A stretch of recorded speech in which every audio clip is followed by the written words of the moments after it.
Hey everyone, welcome to Cyber 362 Networking Protocols Analysis. My name is Munya, and I'm going to be presenting with Victor, and we're going to basically be talking about the Minneapolis Public Schools breach that happened in 2023. So without further ado, let's just start. So first of all, I'm going to talk about the background information about the Minneapolis Public Schools, and I'm sure everyone knows about it, but it's worth a go. So Minneapolis Public Schools, MPS for short, is the public school district that serves the city of Minneapolis in Minnesota.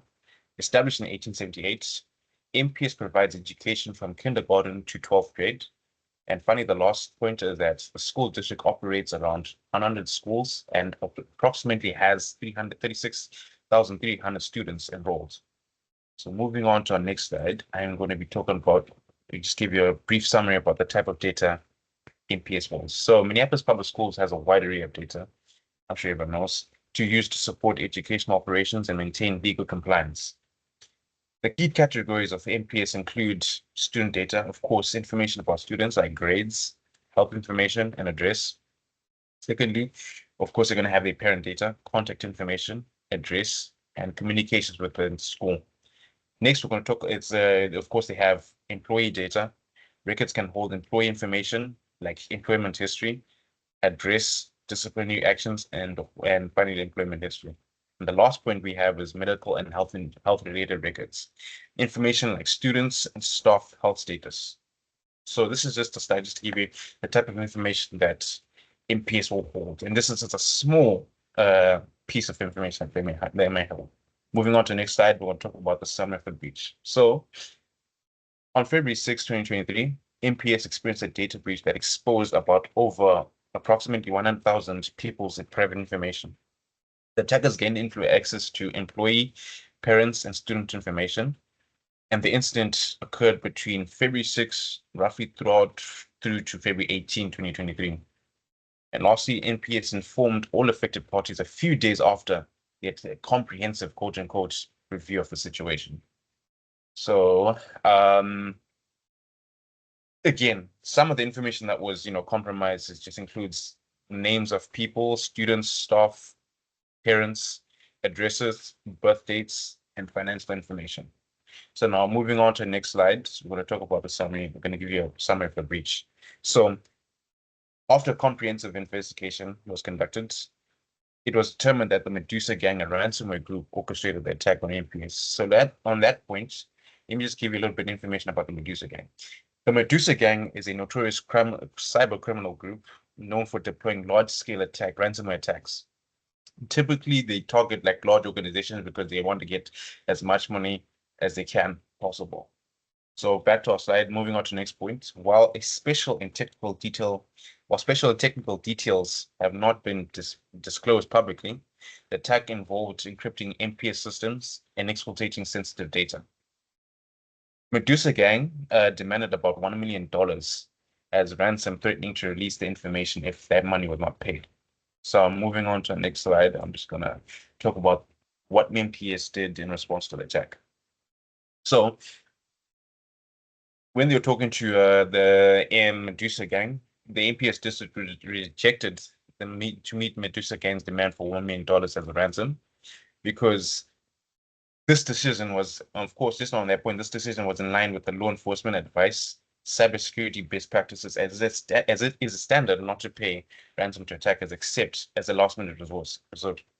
Moving on to the next point, MPS wrote letters to the affected families and staff about the cyber attack and reported the video to law enforcement. The district also worked with IT specialists and the FBI to mitigate the effects of the attack. So on March 7, 2023, MPS made a public statement confirming that the cyber attack and the potential exposure of sensitive data.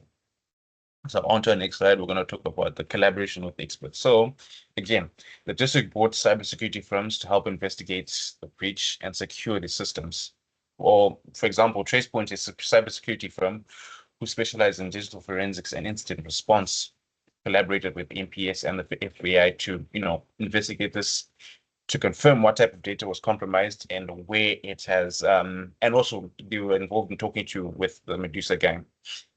So moving on, In addition, MPS also coordinated a local and federal law enforcement, coordinated with local and federal law enforcement.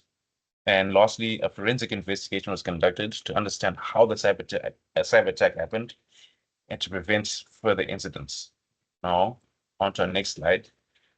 What measures could have prevented the attack? And I think this is you. All right. So what measures could have prevented this attack? I'm going to start off with saying that it is not publicly released exactly how or why the attack has been able to go through in the first place. However, what we do know is that the school districts in general have outdated security policies and a lot of legacy equipment that may still be relied on regularly. One of the biggest things that the district could have done is invest in more up-to-date cybersecurity technology, like more robust firewalls and better IDS slash IPS systems in up-to-date IT infrastructure in general. It's understandable that districts are limited by budget. However, it will only benefit the hackers if the organization is limited or limiting its budget toward IT infrastructure and security. Another huge part that plays a role in organizational security is employee training. The district could have provided regular mandatory cybersecurity awareness training for all employees without exceptions. Now, this would include identifying phishing emails, social engineering attempts, and suspicious files. In many cases, phishing is the entry point of cyber attacks. So, if employees were better trained, it could have prevented the attackers from gaining the initial access to the district systems. The third and last aspect would have been the that would have prevented the attack is MFA. The district could have put in place multi-factor authentication for all employees that will be accessing organizational data. Even though this would decrease the convenience and ease of use of district systems, MFA will significantly improve the security aspect in the IT infrastructure. And if the attackers had gained employees' credentials, with MFA set in place, it would take it much harder for attackers to go through and gain access to more sensitive data. Now, moving on to the next part, what did Minneapolis Public Schools District do? So, in response to the cyber attack, MPS took several measures to mitigate the incident's impact. The district notified the FBI and asked for assistance with the cyber attack. They conducted an internal investigation and hired a third-party firm, cybersecurity experts, Tracepoint, a subsidiary of the government and military contractor. They have conducted a comprehensive forensic analysis of this incident. And after carefully investigating the systems, forensic examiners determined that the breach began on February 6th, 2023, and continued until at least February 18th. Investigators assessed the extent of the attack and identified compromised data. It was also confirmed that the Medusa ransomware gang was responsible for hacking into the MPS systems. Moving on to the next slide. Um, Due to the challenges that MPS experienced, they were not able to notify impacted individuals until they determined the extent of the attack. So over 100,000 individuals were notified about the attack and the potential exposures of their personal information. The notification also explained the reason for the delay, emphasizing the need for accuracy and identifying affected parties. To support the parties impacted, MPS provided credit monitoring and identity theft services 24 months through Experian. The district also created a dedicated phone line for victims in need of assistance. The breach raised safety concerns beyond personal data exposure. The MPS security team implemented additional safeguards, such as strengthening school security protocols by adding more physical security and additional training for cybersecurity training for employees and increased network monitoring to reduce the likelihood of future attacks. Now, moving on to the next part, we have the lessons learned. To start off, it is important to have regular training for employees to recognize phishing attempts, and it's also important for employees to adhere to security protocols and best practices to mitigate human error and reduce the likelihood of cyber attack occurring. Transparency and timely communication is also important. MPS was not transparent about the cyber attack. They initially referred to the incident as an encryption event, which was not the case. And this caused public confusion and distrust. The MPS district became aware of the breach in mid-February 2023, but did not begin notifying affected individuals until 7 months later in September 2023. The incident serves as an example of why it's important to have an incident plan. Um, it's just as important to review and test incident response plans to ensure swift action during a cyber attack. An incident response plan will help security professionals navigate through the threats effectively and reduce potential damage. Moving on to the next slide. Another good lesson that could have been taken away from this data breach is that having up-to-date equipment and systems is crucial to protection against attackers like Medusa.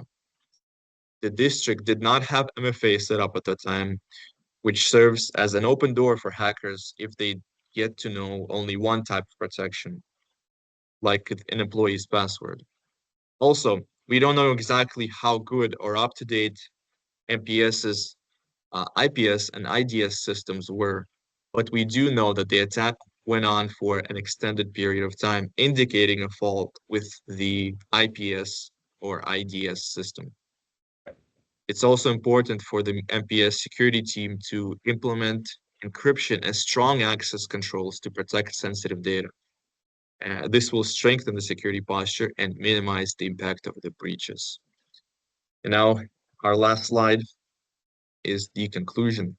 So, in conclusion, the greatest lessons that we could take away from this event are that not having an incident response plan, minimal staff cybersecurity education, and outdated security systems and equipment should not be overlooked. The NPS data breach serves as an example and case study for other organizations and educational institutions of the importance and accountability and a strong and updated security posture. Thank you all for listening for this presentation. Thank you. Thank you very much, and have a great day.